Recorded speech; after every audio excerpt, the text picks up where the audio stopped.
Coast to Coast Pick 5. $1 minimum. Player-friendly 15% takeout. Coast to Coast Pick 5. Hey everyone, Ashley Mailloux here with the Daily Racing Form. We're going to look at the Coast to Coast Pick 5 for this Sunday, January 21st. I thought it was a really good sequence. A lot of races where maybe you want some coverage if you have the budget. So without further ado, let's dive right into it. Race number 8 at Gulfstream Park is going to kick it off. It's the Sunshine Turf. This is for Florida breds, mile and a 16th on the turf course. And for me, I like 3 horses. I use both of Michael Trombetta's horses, the 2 and the 7, Forever Super, as well as Super Blessing, but I also use the 4, Bapio. I think in the case of both Mike Trombetta horses, they're racing very, very well. Super Blessing, the 7, I thought was very impressive, and the Tropical Park Derby somehow got up and got the room that he needed to get the job done. Prior to that, though, you really can't knock his efforts. He's able to take his show on the road just about every track he went to. Forever Super, I think, was a well-met second last time out. Should be a little bit sharper, second off the layoff, and another one with rock-solid form. And then there's the 4, Bapio, who I remember from the debut when I was down at Gulfstream Park.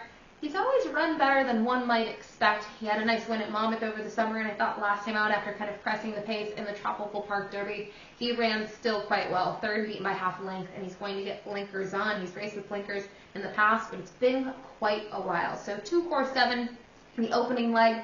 We stick at Gulfstream Park for race number 9, an allowance optional claiming event, a mile and an 1/8 on the Tapeta. I don't have a ton of coverage here. I think this is a tricky race where you either have to go lighter or you do have to spread it. I just use the 2 horses to the inside. I think the 1 has really nice recent form, has taken a step forward since moving over to synthetic surfaces. That includes the synthetic at Presque Isle and the Tapeta at Gulfstream Park. A really nice effort last time out behind Tis Romantic. And then the number 2, Patu Road in here. Just draw a line through that most recent race. Maybe a mile and a half is too far from him. He likes to be forward. I think he's tired. I think this is a nice distance to get him started now for his 5-year-old season. But it's going to be his first start, though, since March of 2023. Race number 10 is the 3rd leg of the sequence, that being race 10 at Gulfstream Park, a mile and a 16th on the turf, a maiden and special weight competition. Now I'll use 3 horses in here. The 1, Time Stone for Cherie DeVoe. Like the pedigree. I like the work that Cherie's done. Her first-time starter, her numbers have improved, especially over the past year. And I love that John Velasquez is booked to ride. This combo kind of flies under the radar. They do well together.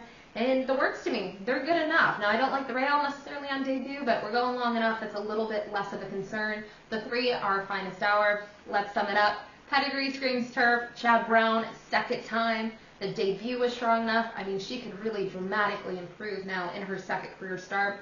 Then finally, the 6, Lauriston. We're going to take a look at the replay from last time out. First off, she does herself no favors. 2 starts now, 2 bad breaks where she's got so much work to do in the final stages, yet she does have a really nice late turn of foot, and she's going to end up finishing 3rd in this race. And I don't think when you watch that break, you really think that's possible, but I'm just hoping that she can break well. I think that's the key for her. A better break, get into that position, not lose and give up so much ground early, and I really think she could get the job done here in her 3rd career start. So for me in this 3rd leg, race 10 at Gulfstream, 1, 3, and 6. Now we'll go out to California, Santa Anita. We'll stay out there. The 4th leg of the sequence is race number 4 at Santa Anita. It's a maiden specialty event, but it's going 6 furlongs on the dirt. I'm going to single the number 1 Vegas Burner, and I'd be lying to you if I said I really have a lot of confidence in 0 for 10 maidens going into this. I don't, but what I do have confidence in is if he's able to race like he did last time out, I think he is much the best here. You don't necessarily know about the first-time starters and what they can do, but he got a 94 Beyer speed figure, was very forward in a quick race, and still hung around, finished 2nd, beaten by 3/4 of the length. And that was at 7/8. I think the cut back to 6 furlongs should suit him well. So I decided to single. You have more of a budget. Maybe you decide to use some of the firsters. Maybe you like something that Hey Brother has shown so far. And it's really nice that you can kind of tailor the ticket to your budget and you know, make the play that you want to make play here. And then finally, we will wrap it up at Santa Anita in their 5th race. It's a $10,000 claiming event, 6 furlongs on the dirt. These are races where I usually think a horse stands out or you need coverage, and I went with the latter of the 2. I'm going to use 3 horses in here. The 4, Sol del Sur, the 5, Paco's Pico, and the 8, Granada Flavor. I think they all have something different to offer. The 4, Sol del Sur, first off the claim for Mark Latt, he's 25%, winless last year, but go to the race 3 back. I think that fits this group. The 5, Pacos Pico, arguably has the best recent form in this field. 3 back-to-back efforts. He's going to cut back in distance. I think that'll help him too. I think he's going to be a little bit more fit with those 2 route races. Then finally, Granada Flavor. Sean McCarthy's familiar with this one, and go to those races 3 and 4 back.